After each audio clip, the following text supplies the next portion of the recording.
Welcome back, woodworkers.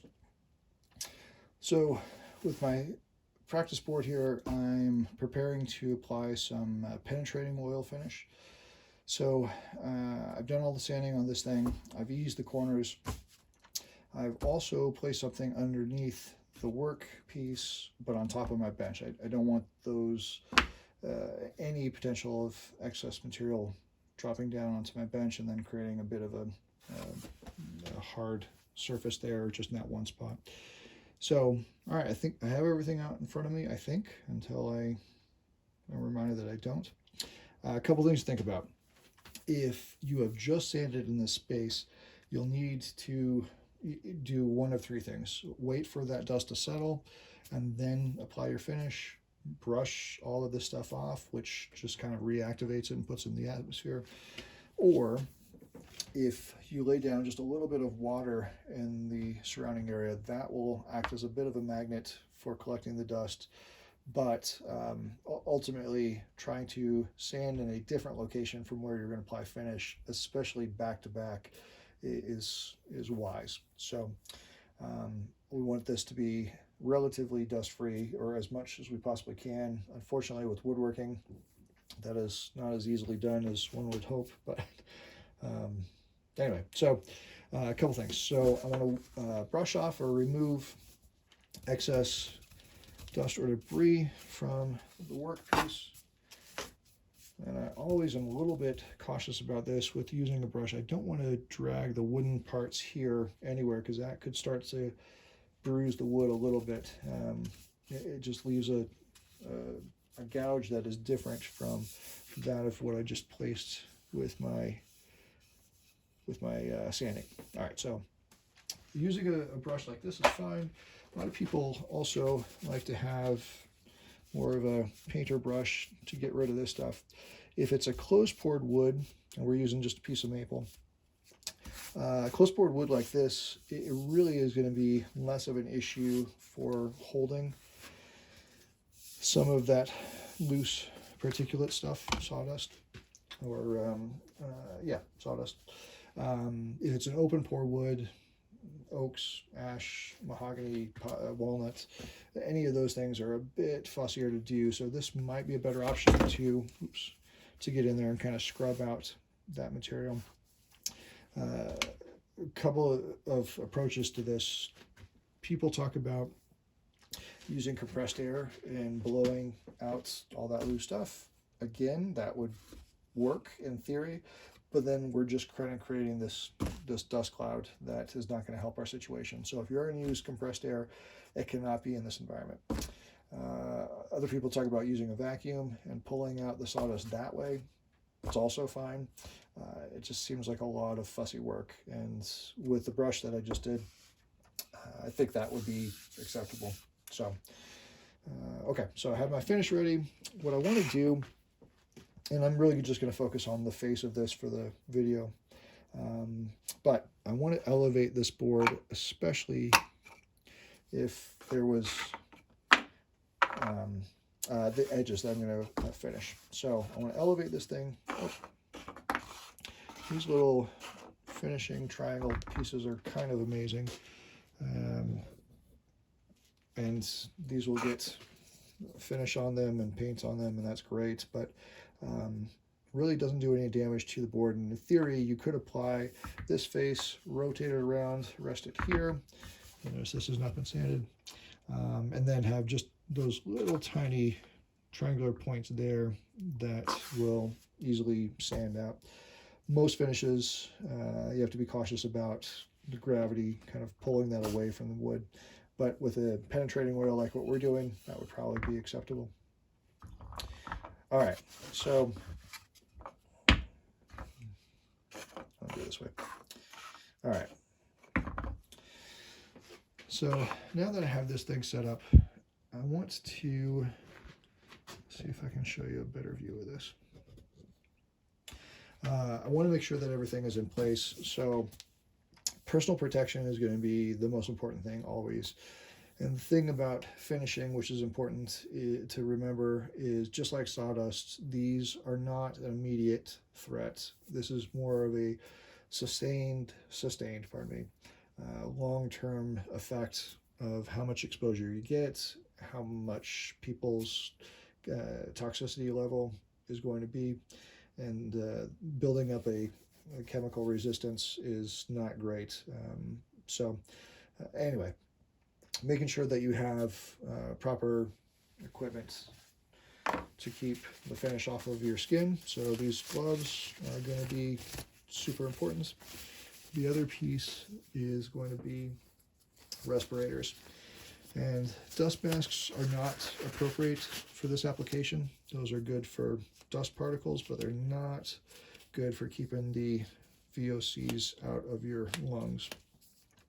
What you can't see is that I'm wearing safety glasses as well. Same issue is when I open up my finish, I don't want any of this to splash into my eyes. I don't want to splash in my face at all, but in my eyes it becomes a major concern. So, all right, so I have everything down. I've got everything I need, except for how I'm going to apply this. I thought I had an extra cloth.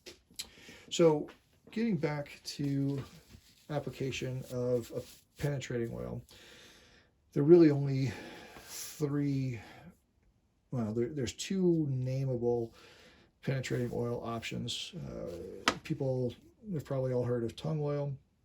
Tung oil is good, but it's not my favorite for a couple of reasons. It penetrates very, very well, but I just don't know if the durability is there, and the dry time on a tung oil, especially if it doesn't have any chemical dryers, it starts to become a factor. And then the other one is a boiled linseed oil. Has a much higher much quicker cure time associated with that, because they've added zinc to the process, and it's made it dry much faster that way. So anyway, so what I'm using here is kind of a derivative of more of the boiled linseed oil, but keeping in mind what this material is going to do, as the name would suggest, or the category would suggest, it will start to penetrate or go deep into the pores of this wood. It will then dry and kind of solidify there. Reapplying this material is going to be a breeze, and it's really easy to repair should you need to. But unfortunately, it does require some maintenance. Not a great deal of durability on a penetrating oil like what we're looking at today. So just keeping that in mind, that would probably be the only issue with this. All right. So I'm going to talk about application process for these oils, which are the easiest to use of any of the finishes, I would argue. So I have a cloth here, which is what I'm going to use. A lot of people will use brushes, but I would argue with a brush in a penetrating oil situation, this is going to broadcast way more material than is useful. And what will happen is, actually, let me apply this with a cloth, and then I'll continue to wow you with the other reasons.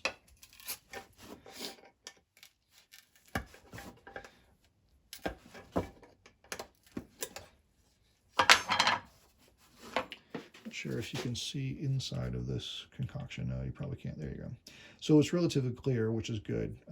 Other finishes, if you notice variations of solids and liquids in there, just needs to be mixed, and being mindful of that is super critical. All right, so I've got a big dollop of this stuff here. I just want to work it around. I'm hoping that where the camera is, you'll be able to see the process by which the absorption happens. All right, getting a little reckless here.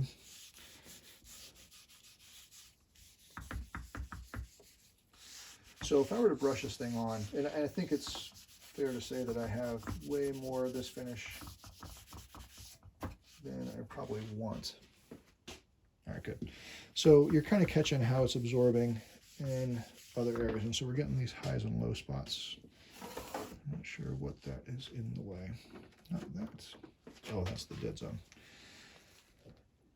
All right, I'm going to leave it right there.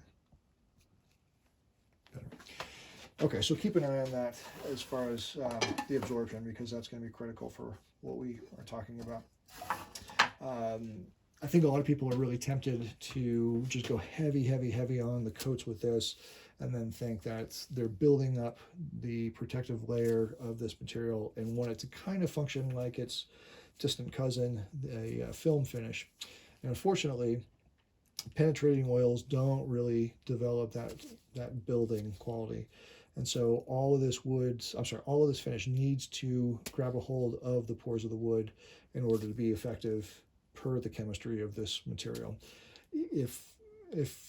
So what happens is people go heavy on application of this and then just leave it there, and that's the biggest no-no. You can do, I'm not sure if you can see this section right there, but it's getting pretty dry, which is great, because depending on where the pores are in the wood, and more specifically where that runoff situation is, so the grain is kind of lifting up in this area, then it'll start to pool in areas where it's tighter grain, like in the center here, and then starts to dry indifferently. So anyway, that's why I don't use the brush. The cloth is probably the best thing to do.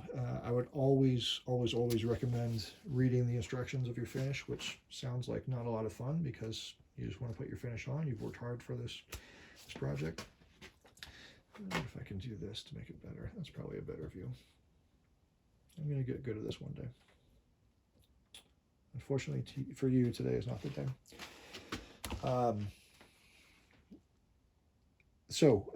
Just the trick with this is that you reapply, and then once we've had this thing sit for 5 to 10 minutes, you'll notice that I have more material in the center, but dry spots.